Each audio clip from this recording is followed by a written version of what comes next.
দেখেন আজকে কতটাই লোভনীয় একটি তরকারি রান্না করছি। এটা হচ্ছে কোয়েল পাখির রোস্ট রান্না। আসসালামু আলাইকুম।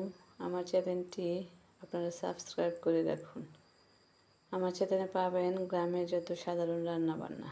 তো আমি এখানে আমি একটি ফার্ম থেকে কোয়েল পাখি নিয়েছি। তো এগুলি জবাই করে ভালো করে কেটে নিয়েছি। এখন পরিষ্কার করে ধুয়ে নিচ্ছি। পরিষ্কার করে ধোয়া হয়ে গেছে। এখন আমি রান্নার জন্য প্রস্তুত করে নিয়েছি। তার জন্য আমি একটি মাটির চুলায় কড়াই দিয়ে গরম করে তারপর দিয়ে দিচ্ছি তেল দিয়ে গরম হলে দিয়ে দিচ্ছি গরম মশলা, তারপর দিয়ে দিচ্ছি পেঁয়াজ কুচি, কিছুক্ষণ ভেজে নেব। এরপর সাথে দিয়ে দিচ্ছি আমি রসুনের কোয়া আস্ত করে ছিলে, তারপর এখন এই দুইটা একসাথে ভেজে নিয়েছি কিছুক্ষণ। তারপর দিয়ে দিচ্ছি হলুদের গুঁড়া, মরিচের গুঁড়া, ধনিয়ার গুঁড়া, জিরার গুঁড়া, লবণ। তারপরে একটু পানি দেব। পানি দিয়ে মশলাটাকে ভালো করে কষিয়ে নেব।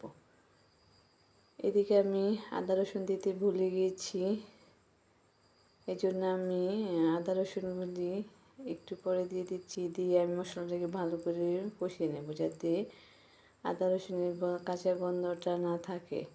তারপর মশলাটাকে ভালো করে কষিয়ে নিয়েছি। এই পর্যায়ে আমি গোস্তগুলি দিয়ে দিচ্ছি। সবগুলো গোস্ত দিয়ে দিচ্ছি যে রোস্ট হিসাবে রোস্ট বানিয়েছি। তারপর মশলার সাথে ভালো করে কষিয়ে তারপর ঢেকে কিছুক্ষণ জাল করে গোস্তটাকে আমি ভালো করে কষিয়ে রান্না করে নেব। যখন এরকম কষা কষা হয়ে যাবে তারপর এর মধ্যে দিয়ে দেব গরম পানি। যে কষানো হয়ে গেছে, এখন গরম পানি দিয়ে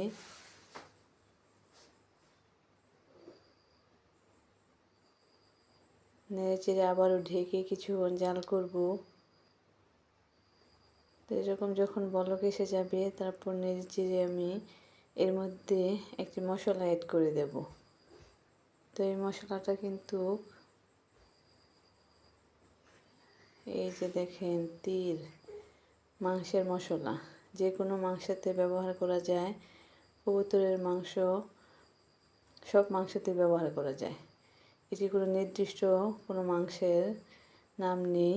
তো এই মশলাটা দিয়ে দিয়েছি আমি মাংসের মশলা দিয়ে আবার কিছুক্ষণ নেড়েচেড়ে ভালো করে যখন পানিটা শুকিয়ে যাবে, কষা কষা হয়ে যাবে, তখন আমি নামিয়ে নেব।